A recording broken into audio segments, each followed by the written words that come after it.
राम को राम राम राम।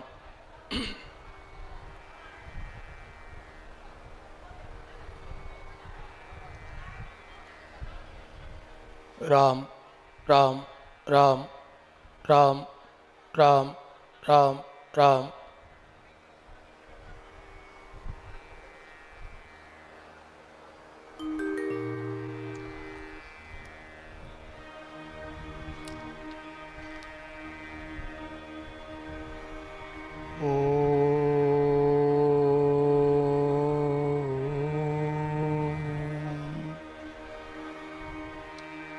नमो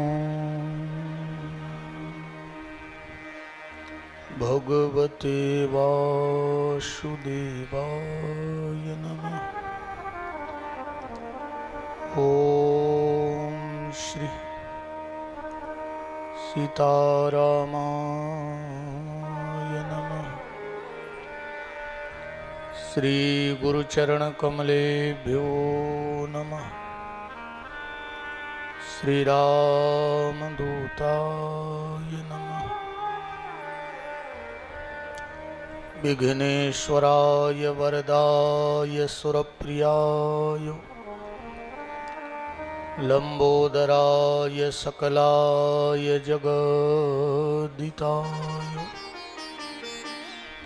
नागाननाय श्रुतियज्ञ विभूषिताय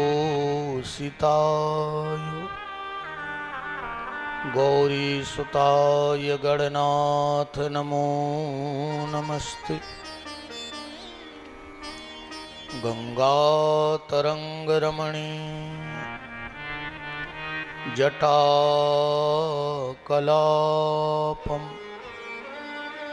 गौरीनिरन्तरविभूषितवामभागम् नारायणप्रियमनङ्गमदापहारम् वाराणसीपुरपतिं भज विश्वनाथम्। रामो राजमणि सदा विजयते रामं रमेशं भजे। रामेणाविहता निशाचरचमु रामाय तस्मै नमः।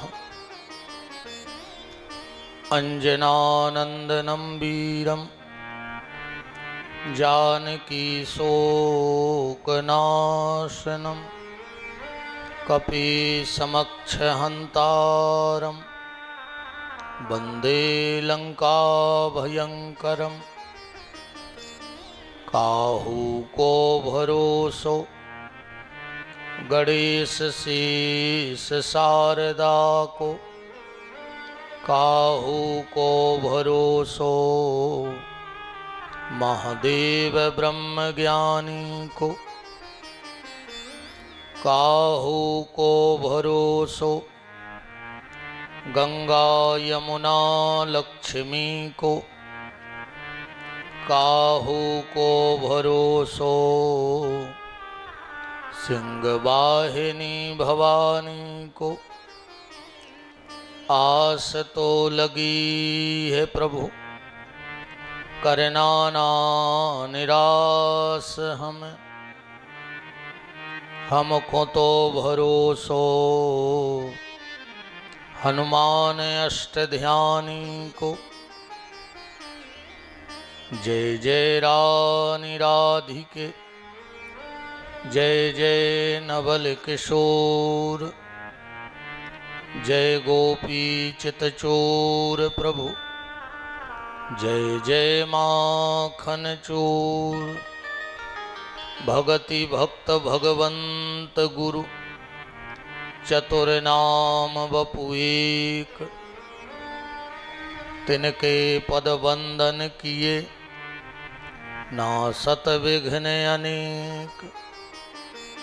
पुनि प्रभु मोहि न विसारियो चाहे लाख लोग मिल जाएं। हमसे तुमको बहुत हैं, तुमसे हमको नाय। काहू के धन धाम हैं, काहू के परिवार, मेरे तो प्रभु सांवरे जीवन प्राण आधार। सीतानाथ समारंभा रामानंदाचार्य मध्यमाम् अस्मदाचार्य पर्यन्तं वंदे श्री गुरु परंपरा। सिया राम जय जय राम, सिया राम जय जय सिया राम, सिया राम जय जय राम, सिया राम जय जय सिया राम, सिया राम जय जय राम, सिया राम जय जय सिया राम, सिया राम जय जय राम, सिया राम जय जय सिया राम, सिया राम जय जय राम, सिया राम जय जय सिया राम, सिया राम जय जय राम, सिया राम जय जय सिया राम, सिया राम जय जय राम, सिया राम जय जय सिया राम, सिया राम जय जय राम, सिया राम जय जय सिया राम, सिया राम जय जय राम, सिया राम जय जय सिया राम, सिया राम जय जय राम, सिया राम जय जय सिया राम, सिया राम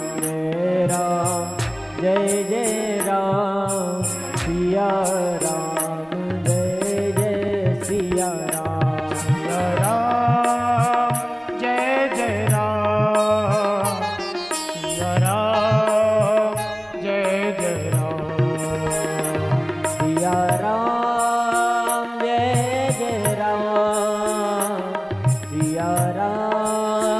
जय जय राम, सिया राम जय जय राम, सिया राम जय जय राम,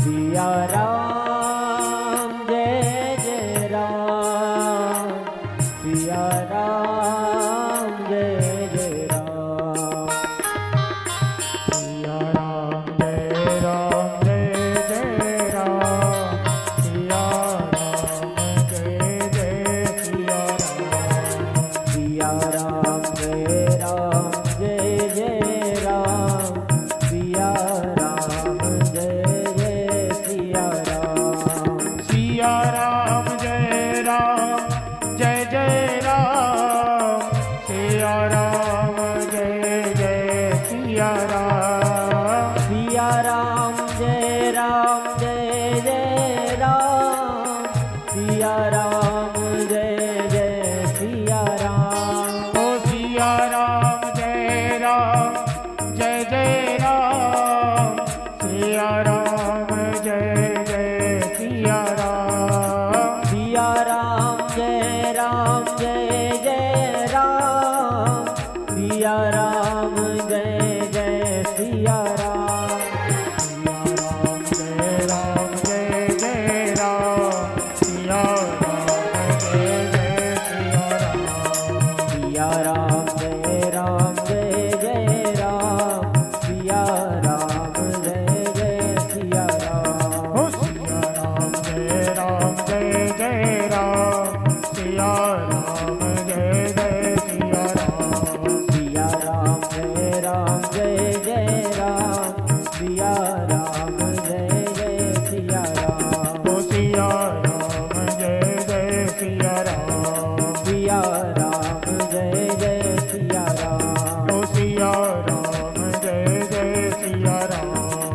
सिया राम जय जय सिया राम।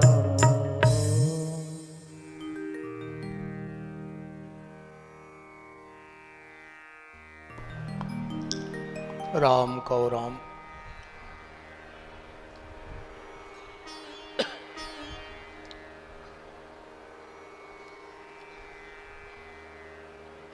परत्पर परम मंगलमय जगत नियंता जगदाधार अकारण करुणा करने वाले भक्त बांछा भक्त कल्पतरु तड़ित दुति वृंद पीतांबर धारी आप्त काम पूर्ण काम सर्व काम पृथ्वी के कण कण में परम व्याप्त मेरे परमाराध्य प्रभु श्री सीताराम भूत भावन चंद्रमौली शशि शेखर गणदानी महाप्रलयंकर राजाधिराजवंतिका नाथ महामृत्युंजय देव बाबा महाकाल अनंतानंत बलवंत बीतराग संत श्री हनुमंतलाल जी महाराज की भावभीनी उपस्थिति में और उन्हीं की परम सन्निधि में आनंद कंद ब्रजेंद्र नंद नंदन बांके बिहारी की मंगलमयी चर्चा का चिंतन मनन अनुसरण लाभ प्राप्त करने के लिए समागत श्रोता भक्त वृंद ममतामयी मोदमयी करुणामयी वात्सल्यमयी मातृशक्ति भारत वाटिका के नवनिहाल नभ पल्लवित कर्णाधार पुष्प प्यारे प्यारे से बाल गोपाल सनातन धर्म ध्वजा को लेकर के नित्य प्रति अपने कर्म पथ पर अग्रसर होने वाले समस्त संत ब्राह्मणों के श्री चरणों में दास का कोटि कोटि नमन और वंदन। मंचस्थ विराजे हुए आचार्य वृंद संगीतज्ञ बंधु परमात्मा की अकारण करुणा अनंतानंत जन्मों के पुण्यों का प्रभाव प्रारब्ध के पुण्य वर्तमान के सत्कर्म जिनको फलीभूत होकर प्राप्त हो रहे हैं और इस कथा के मुख्य यजमान के रूप में बैठने का सौभाग्य प्राप्त हुआ श्रीमती सुनीता श्री प्रमोद उपाध्याय जी, इस कार्यक्रम के आयोजक श्रीमती मिथिलेश श्री सुरेश उपाध्याय जी, श्रीमती सीमा श्री प्रदीप उपाध्याय जी, अनिकेत उपाध्याय जी, समस्त उपाध्याय परिवार, उनके प्रेमी परिजन परिचित श्रहद संबंधी ही बंधु बांधवजन, समस्त कृष्णा नगर वार्डवासी और मकरोनिया नगरवासी और जहाँ जहाँ से भी आप सबको ठाकुर जी ने बुलाया है, सबको भगवत भाव से हमारे राम आपके हृदय में बैठे राम को प्रणाम करते हैं और तीसरे दिन की बड़ी श्रद्धा के सहित आप सबको जय सिया राम। समस्त पधारे हुए उपाध्याय परिवार के प्रेमी परिचित जन श्री सुभाष तिवारी जी फूफा जी, श्री जगदेव पांडे जी, पप्पू सेन जी जो हमारे कथा के यजमान रहे हैं, राम राम वार्ड पार्षद श्री विवेक सक्सेना जी और जितने भी सब भगत विराजे हैं, सबका खूब खूब मान आज की मंगलमयी चर्चा में है। कथा को हम लोग प्रारंभ करें। आप सबसे इस दास का फिर वही निवेदन है, जितना अधिक से अधिक हो सके इस मानव जीवन में भगवान का नाम लेना, क्योंकि भगवान का ही नाम ऐसा है जो हमें भव से पार कर सकता है। देखो, सीधी सीधी बात एक है, जो काम करने की हमारी औकात ना हो वो काम हमें और आपको नहीं करना चाहिए। आप कहोगे ये बात हम क्यों कह रहे हैं? ये बात हम इसलिए कह रहे हैं कि कलयुग में हमसे तपस्या नहीं होगी, कि हो सकती है। अगर हम आपसे कह दें कि 6 महीने के लिए एक पांव पे खड़े हो जाओ, तो क्या हो पाओगे? 5-6 घंटा में मर जाओ कि नहीं मरो? अगर हम आपसे कह दें कि 1 साल के लिए भोजन छोड़ दो, तो तुम्हारी मुक्ति हो चाहे न हो, पर रिश्तेदारों की नुक्ति की जुगाड़ पक्की हो जाए। कैसे तो मरा ही जाओ। बोलो मर हो कि नहीं मर हो? कलयुग में हमसे दान भी नहीं होगा कि हो जाएगा, नहीं होगा। कलयुग में तपस्या करने की हमारी औकात नहीं है। कलयुग में व्रत करने की हमारी औकात नहीं है। व्रत कलयुग में दान करने की हमारी औकात नहीं है। कलयुग में सिर्फ एक साधन है जो हम और आप कर सकते हैं, वो है भगवान का नाम। भगवान का नाम हम कलयुग में ले सकते हैं। इसीलिए गोस्वामी तुलसी बाबा ने कहा कि यह कलिकाल ना साधन दूजा। इस कलयुग में कोई दूसरा साधन है ही नहीं भव से पार होने का।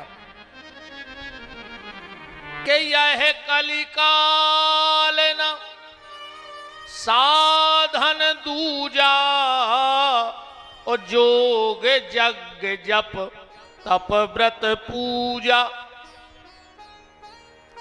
ये कलयुग में हमसे नहीं बनेगा। तो गोस्वामी जी से कहा फिर हम क्या करें? बोले बस एक काम करो तुम। तो कौन सा?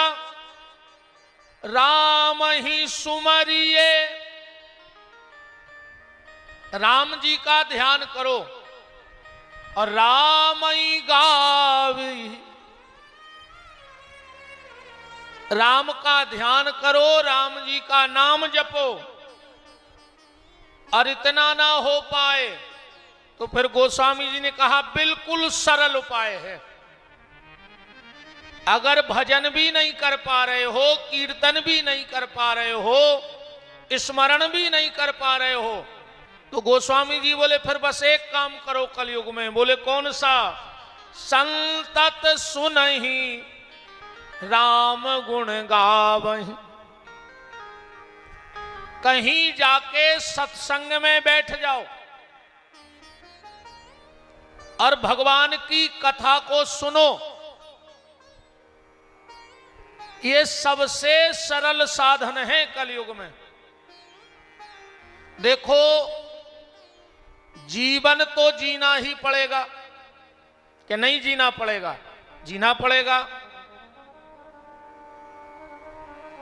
जब तक सांसें हैं तब तक इस जीवन को जीना पड़ेगा।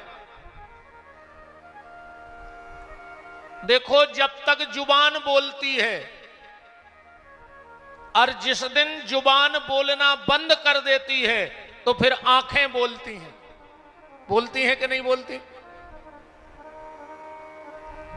पहले जुबान बोलती है, जुबान बोलना बंद कर दे तो आंखें बोलती हैं, आंखें बोलना बंद कर दे तो सांसें बोलती हैं।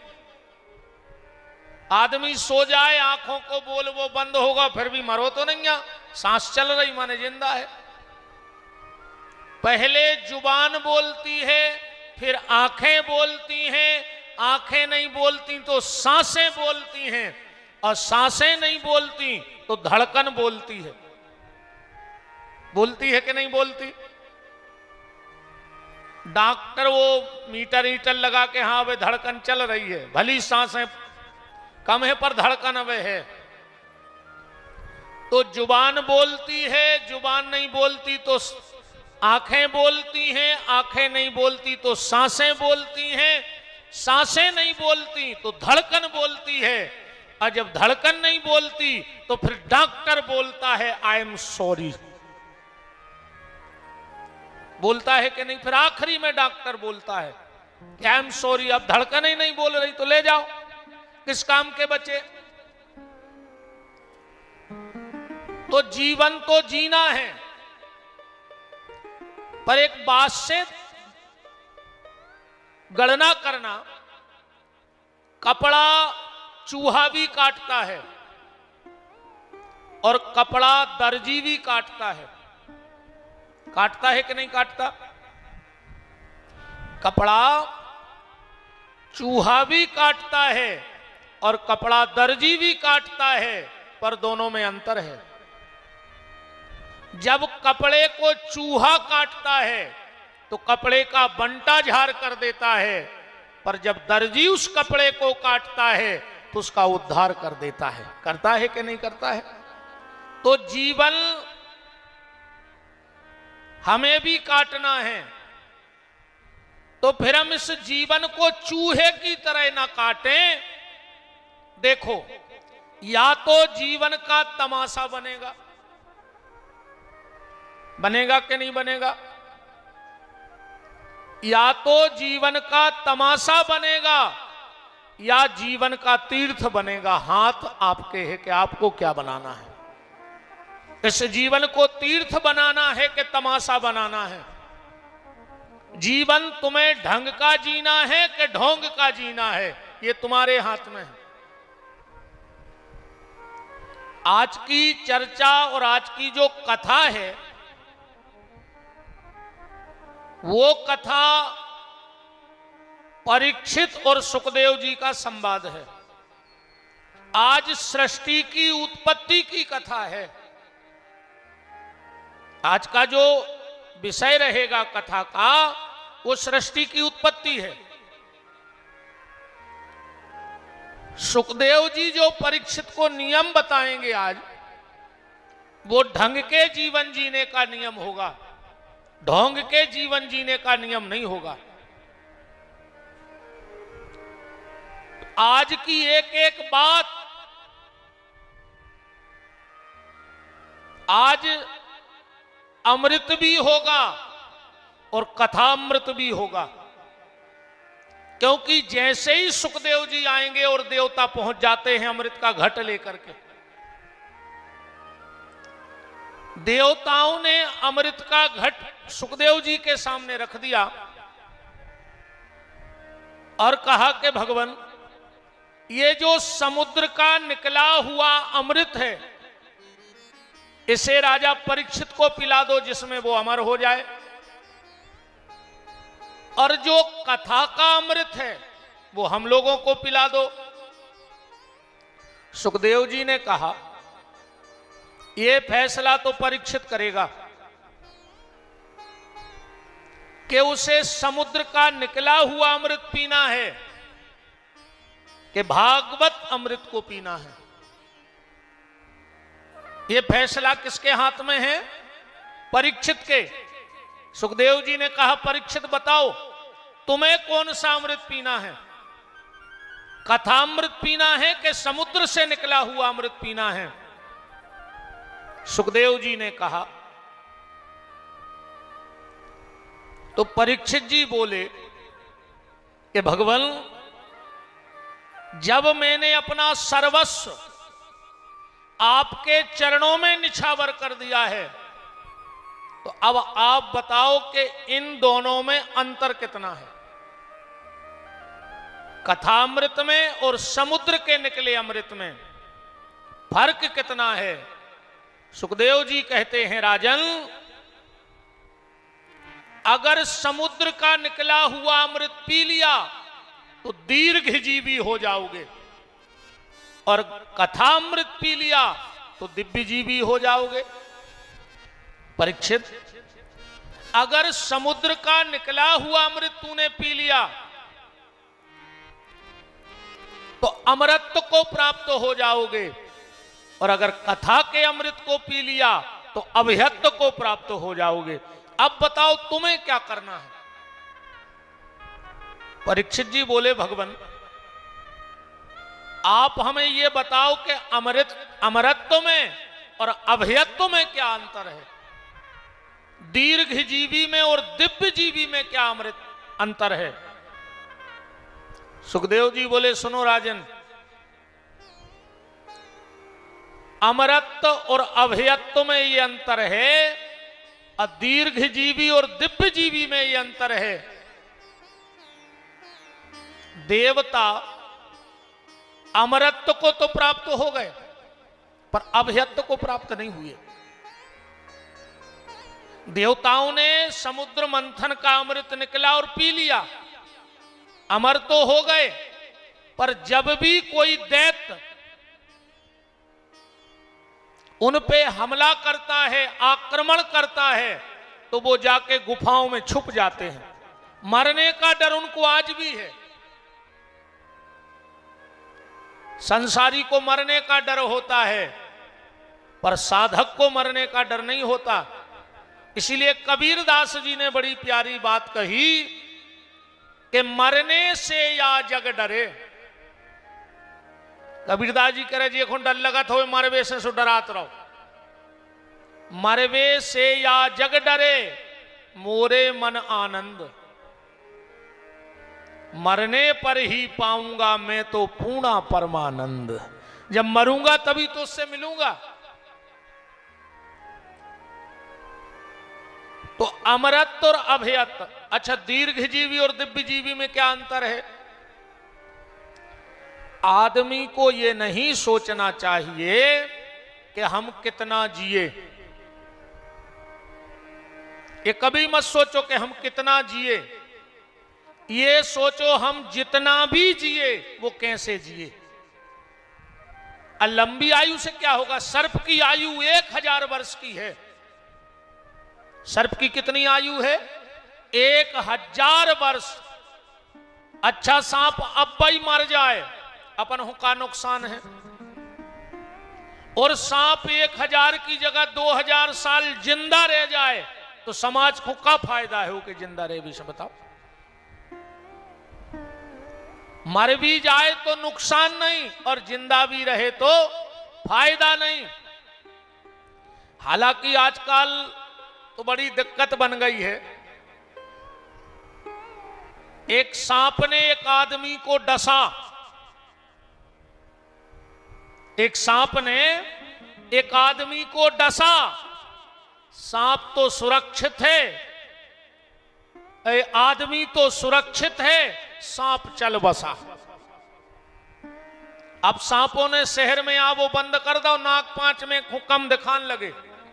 कैसे हर घर में सांप बैठे, अब तो फन फूलू है, नहीं बैठे। आदमी आदमी को काट रहा हो, काट रहा है कि नहीं काट रहा है? आदमी आदमी को काट रहा है। अब सांपों की जरूरत ही नहीं बची, कोई जरूरत नहीं अब सर्पों की। आदमी ही काफी है एक दूसरे को काटने के लिए। तो व्यक्ति को यह नहीं सोचना चाहिए कि हम कितना जिए, आदमी को यह सोचना चाहिए हम जितना भी जिए तो क्या हमारे द्वारा कोई अच्छा काम हुआ। वो जिंदगी है जिंदगी जो जिंदगी हो काम की, वो जिंदगी क्या जिंदगी जो रह जाए खाली नाम की। कोई मतलब नहीं ऐसी जिंदगी से। तो आज की जो कथा है वो यही है कि तुम्हारा जीवन तीर्थ बनता है कि तमाशा बनता है, कि फैसला तुम्हारे हाथ में है। देखो आज एक सुंदर भाव से हम अब कथा को निकालते हैं। परीक्षित को गंगा के घाट पर श्री सुखदेव जी से मिलाते हैं। परम श्रद्धेय पूज्यपाद सदगुरु भगवान महंत श्री राम मनोहर दास जी पूज्य मुरलीधर मंदिर बड़ी देवरी प्रणाम करते हुए परम श्रद्धेय पूज्यपाद अनंत विभूषित पूज्य चरण महंत श्री 108 श्री राम अनुग्रह दास जी छोटे सरकार के चरणों में प्रणाम करते हुए और आज की कथा में रस बरसे ऐसा भाव हृदय में स्थापित करते हुए आगे प्रवेश करते हैं। और आज की कथा इस कहानी पे पूरी चलेगी। कहानी क्या है? कहानी ये है, ध्यान से सुनना। एक चोर 25 साल से चोरी करता था, ठीक। उसका बेटा था। एक दिन बेटे ने बाप से कहा कि पापा हमें भी चोरी कर वो सिखाओ, तुम्हें 25 साल का अनुभव है तो हमें भी चोरी करना सिखाओ। बाप ने कहा बेटा चोरी का कोई अनुभव नहीं होता, चोरी बताओ, चोर का बता दे कि चोरी कैसी करी जाती। बोले नहीं नहीं पापा कुछ तो सिखाओ। बोले बेटा चोरी तो समय काल परिस्थिति के हिसाब से होते, अब वो में हम का बता दें कि कौन घर है, कहां दरवाजो है, कहां तिजोरी रखी, कहां चाबी रखी, वो तो तुरंत को काम है होते।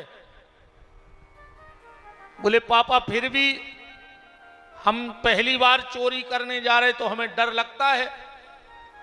बाप बोलो हम तो कर सकत हैं कि तुम्हारे संगे वो घर तक चल सकत है, पर भीतर तुम्हें जाने पर, घर के दरवाजे तक तो हम तुम्हें लेवा जा सकत हैं, पर आगे का काम तुम्हें अपने दिमाग लगा के करना है। लड़का बोलो तो चलो, कम से कम वो घर तक ही ले चलो। चोर ने अपने बेटे को लिया और बता दिया कि वो है मकान, उस मकान में चोरी करनी है। आदमी बाहर खड़ा रहा, लड़का भीतर गया, चाबी सामने टंगी दिख गई, उसने चाबी उठाई, अलमारी खोली, पैसा निकाला। बहुत ध्यान से समझना। और जैसे ही पोटली बांध के भगने को तैयार हुआ, मालिक की नींद खुल गई। गांव के पटेल के यहां चोरी करने गया था, बड़े आदमी के यहां, उसकी नींद खुल गई। अब नींद खुली तो वो चिल्लाया चोर चोर चोर चोर। अब तो वो घबरा गया, पहली बार चोरी करने गया था।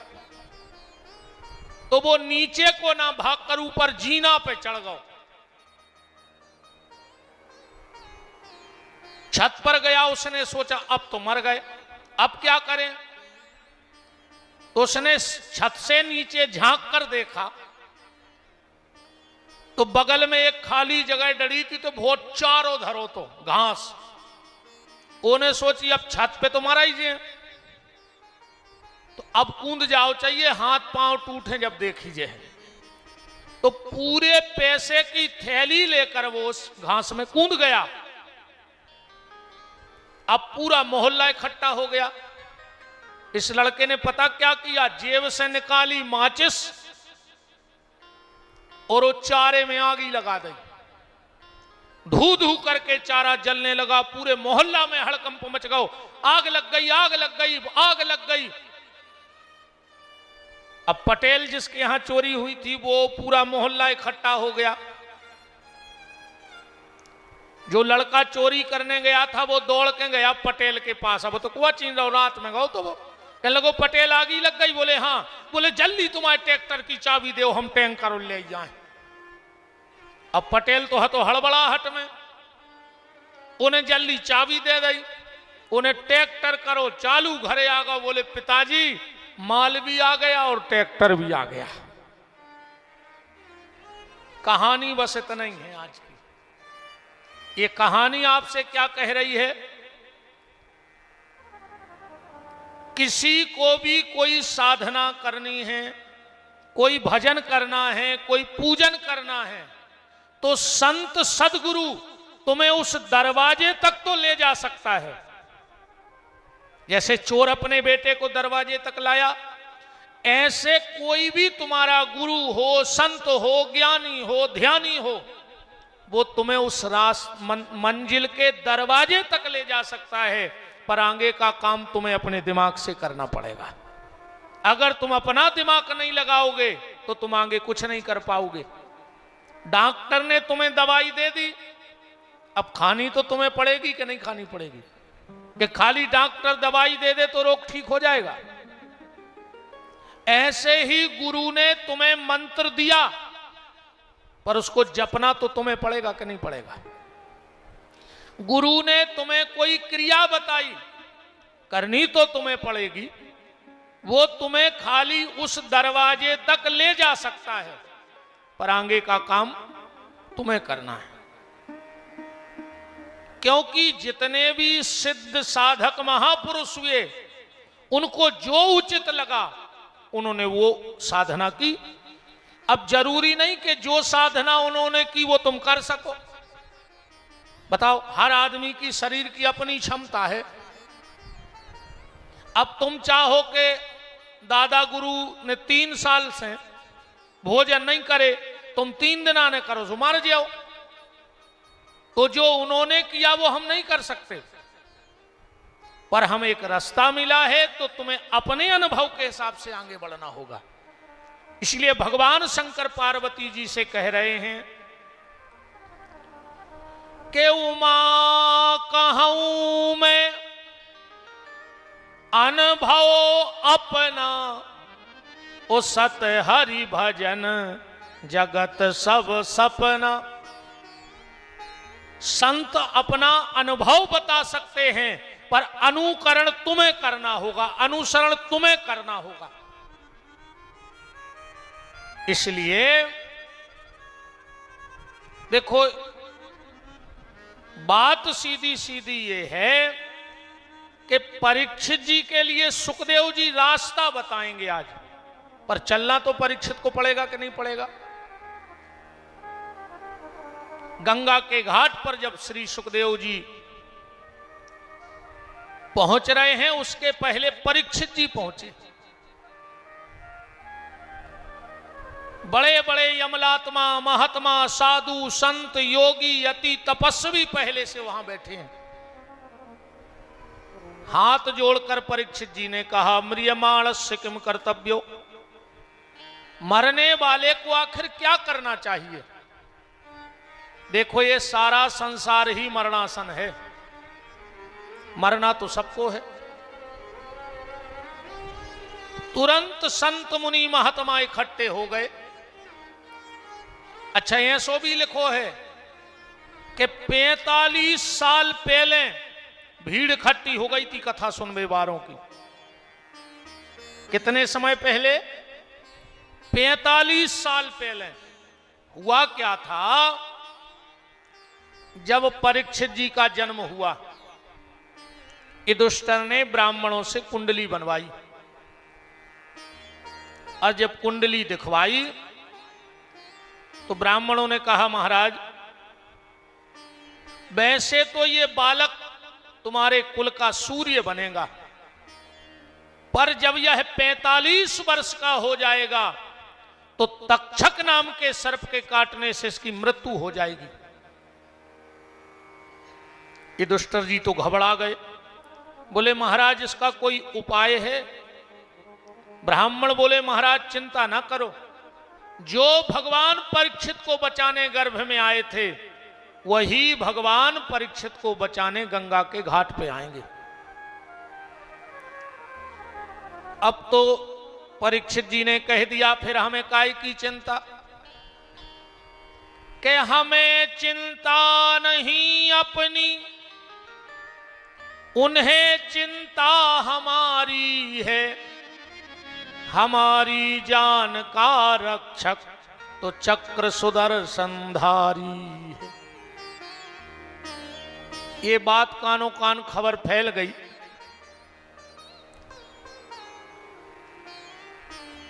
और जाकर के बड़े बड़े ऋषि मुनि महात्माओं को पता लग गया कि 45 साल बाद भगवान प्रकट हुए गंगा के घाट पे।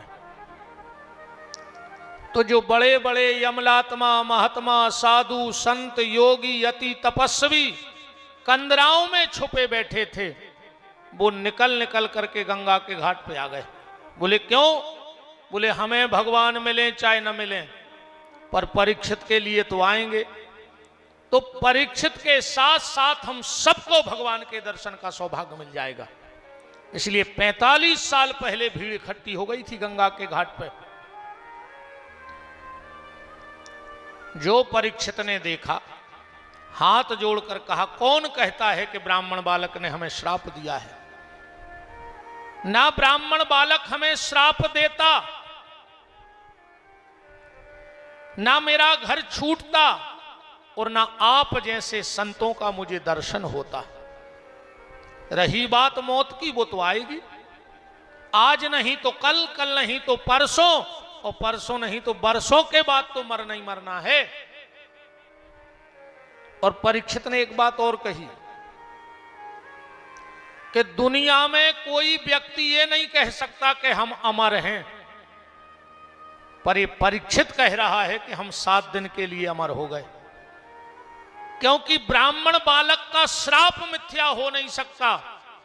तो अब जा तो गारंटी है कि हम 7 दिन के पेल नहीं मार रहे, तो मुझे मरने का डर नहीं है। बस इतना बता दो कि मरने वाले को क्या करना चाहिए। तुरंत आपातकालीन मीटिंग बैठ गई, पर कोई पक्का निश्चय नहीं हो पा रहा था।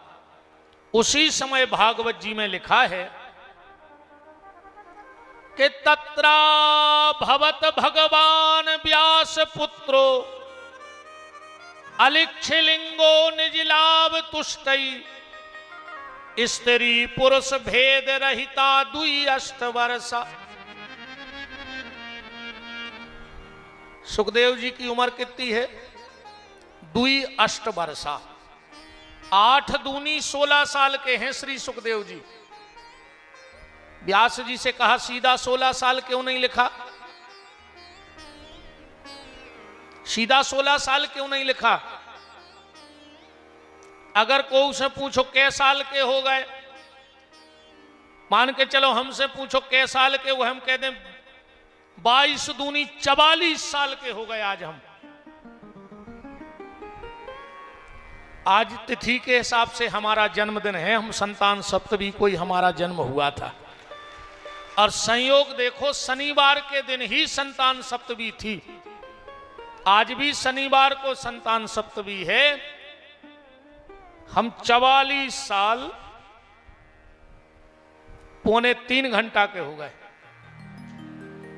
1:15 पे शनिवार को संतान सप्तमी के दिन ही हमारा जन्म हुआ था। और तिथि के हिसाब से आज और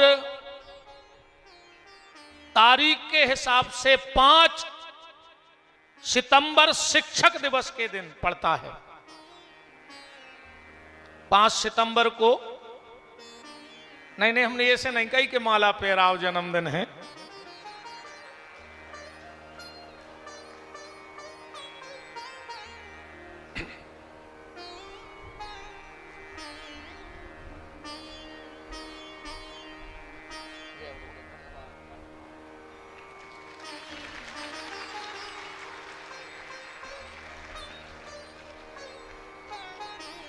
बहुत बहुत धन्यवाद, बहुत बहुत धन्यवाद।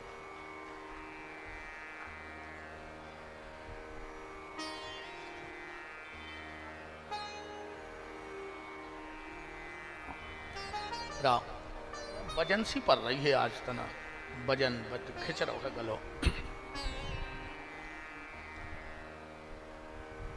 तो श्री सुखदेव जी 8 दूनी 16 साल के हैं। सीधा 16 साल क्यों नहीं लिखा? व्यास जी से पूछा सीधा 16 साल लिख देते तो क्या दिक्कत हो जाती? व्यास जी बोले सुनो, 16 साल के लड़के में आ जाते हैं विकार, पर सुखदेव जी के मन में कोई विकार अभी तक पैदा नहीं हुआ, इसलिए तन की और मन की दोनों की आयु लिखी है। मन से 8 साल के हैं और तन से 16 साल के हैं, इसीलिए लिख दिया 2 अष्ट वर्षा अलिक्षलिंगो निजलाव तुष्टई स्त्री पुरुष भेद रहता। सुखदेव जी ये नहीं जानते कि स्त्री कौन है और पुरुष कौन है, ये उनको पता ही नहीं। वो तो निरंतर राधा कृष्ण के युगल चरणों के चिंतन में लगे रहते हैं। सुखदेव जी वीतराग संत हैं, और संत का स्वभाव क्या है? संत का स्वभाव यह है कि अपमान होने पर क्रोध न आवे और सम्मानित होने पर अभिमान न आवे। और यही आत्म तत्व है, यही आत्मज्ञान है। जिस दिन तुम अपने आप को शरीर से ऊपर मान लोगे, जिस दिन अपने आप को शरीर से ऊपर मान लोगे, तो दुनिया अगर अपमान भी करेगी तो तुम्हें कोई दुख नहीं होगा, और सम्मान करेगी तो अहंकार नहीं होगा।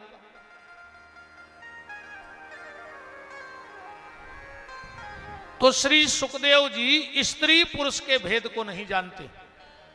अच्छा, सुखदेव जी हैं कौन? यहां से बात को समझ लो। एक बार देवऋषि नारद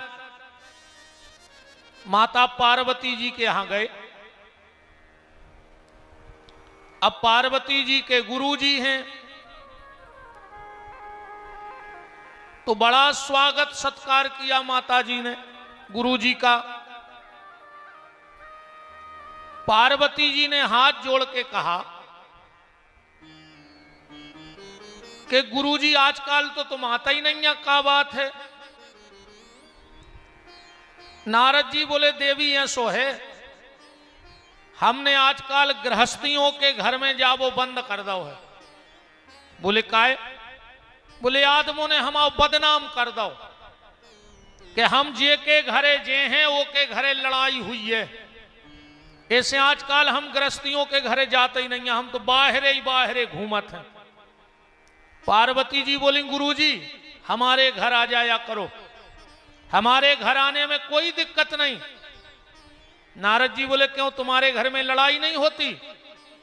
पार्वती जी बोली, हमारे वो इतने अच्छे हैं कि कभी झगड़ा करते ही नहीं। अच्छा, एक बात और है, माताएं चाहें तो पति की एक नंबर में तो क्वालिटी बढ़ा देवे, अच्छा है तो एक नंबर में धूरा में मिला देवे।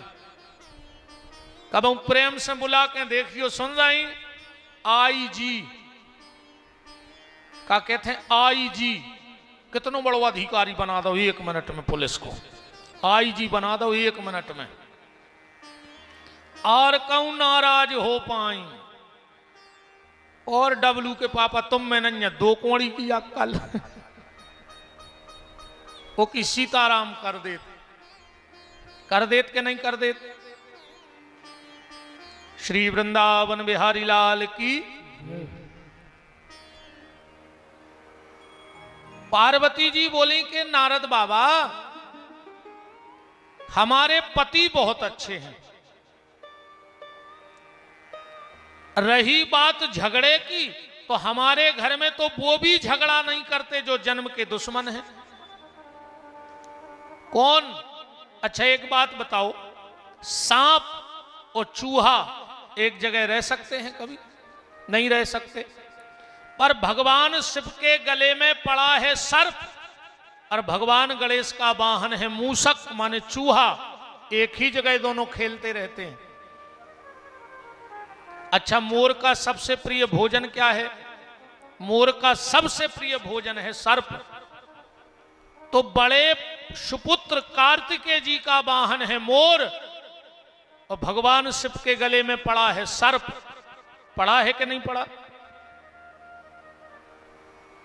अच्छा, क्या शेर और बैल एक जगह बंध सकते हैं? नहीं बंध सकते।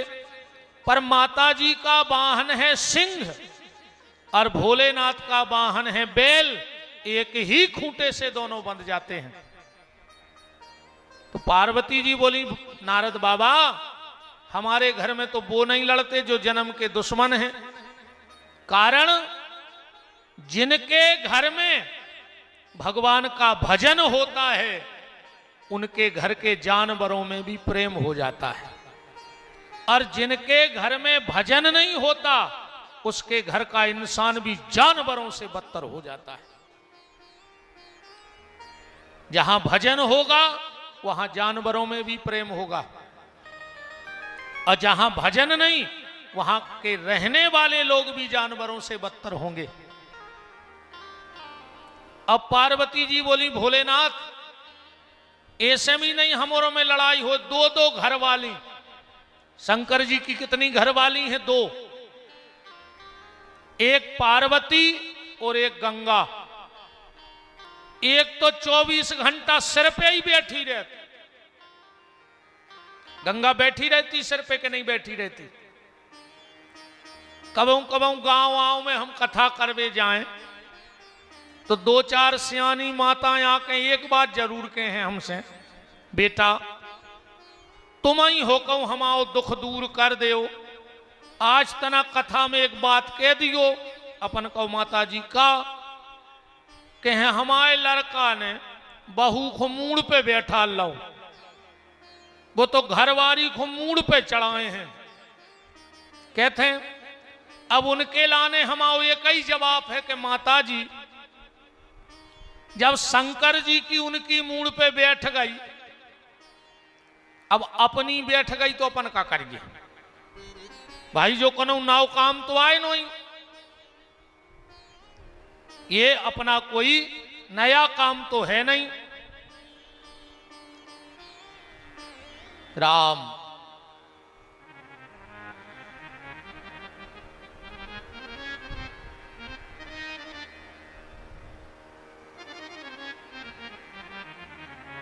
हम काहे ते पढ़े लिखे हैं नहीं, को हम तन्नक चूक गए तो गए काम से।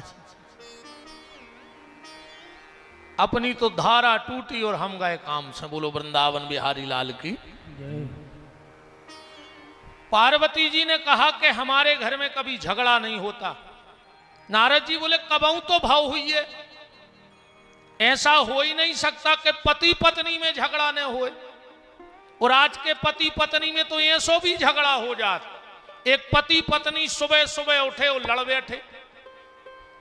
पत्नी बोली हम लड़का को डॉक्टर बने हैं, पति बोलो हम इंजीनियर बने हैं।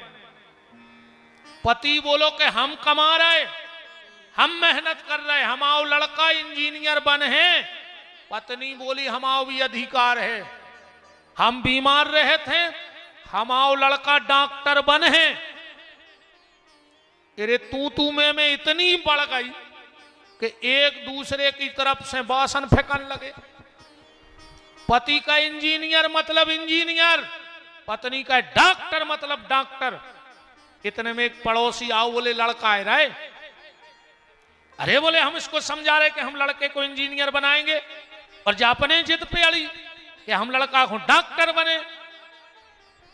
वो बोलो कि वो लड़का से भी तो पूछ ले कि वो खोका बनने। दो ही बोले अब भाऊ नन्या।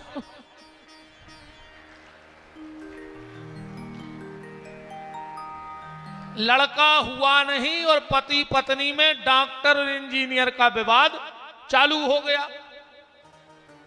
पार्वती जी बोली नहीं नहीं, हम लोगों में आज तक किसी बात पे झगड़ा नहीं हुआ। नारद जी बोले करो याद एक आध बार। पार्वती बोली नहीं।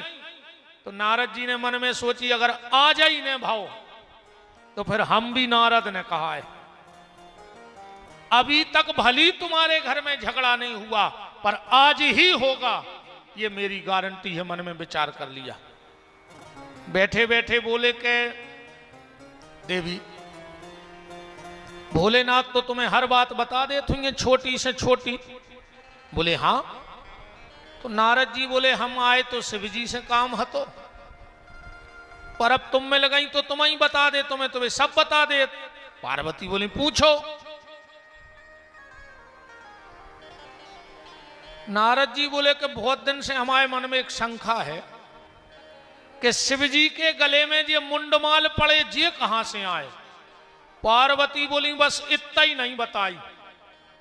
नारद जी ने कही अपनो काम तो होगा। देवी अब हम जाएं, अब नहीं लग रहा मन के गुरु जी रुकें के जाएं। ठीक है जाओ। नारद जी ये रास्ता से गए और ये रास्ता से भोलेनाथ आ गए। देवी पार्वती बोली उतई खड़े हो जाओ। शिव जी बोले देवी ऐसी तो तुम आज तक नहीं बोली हमसे कबो। ये बातें छोड़ो, ये बताओ तुम्हारे गले में ये मुंडमाल कहां से आए? शंकर जी बोले सही बताइयो, नारद आओ तो क्या आज? पार्वती बोली तुम्हें कैसे पता? बोले आओ तो। बोले अब भाई गए बैठे बैठे। शंकर जी समझ गए कि लगा लोग हरि के घर में।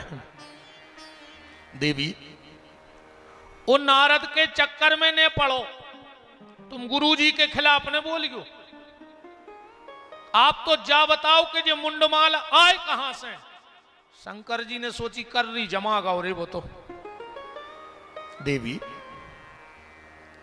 ये इतना विवाद का विषय नहीं है। बात यह है कि हम तुमसे बड़ा प्रेम करते हैं और तुम जितनी बार मरी हमने तुम्हारी गर्दन काट के माला में पहन ली।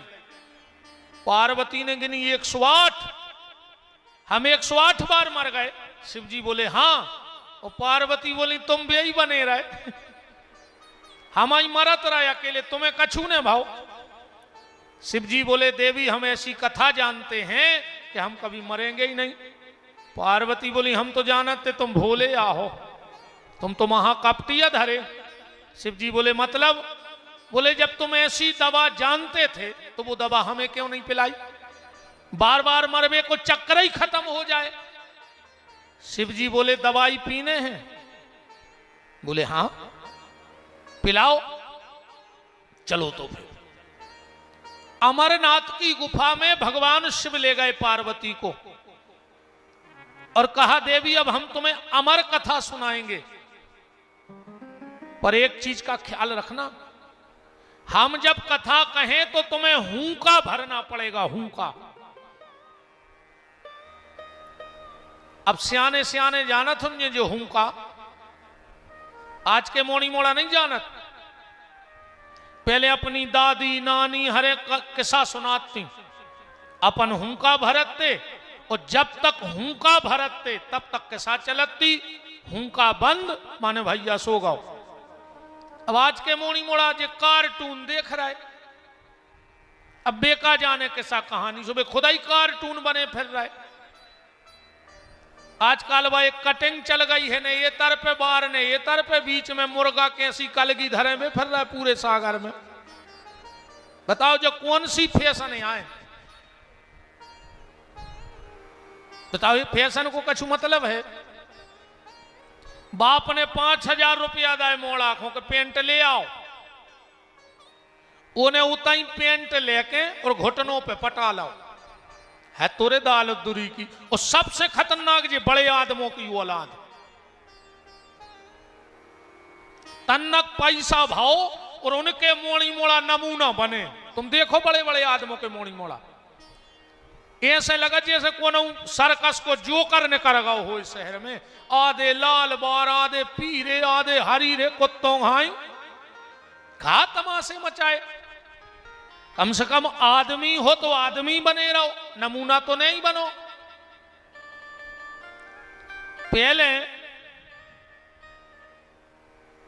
पहले अपन सवेरे उठ के अच्छी चाय से रोटी खाते खाते, केव जनों ने खाई हुई चाय से रोटी, सुबह ताकत आज भी है।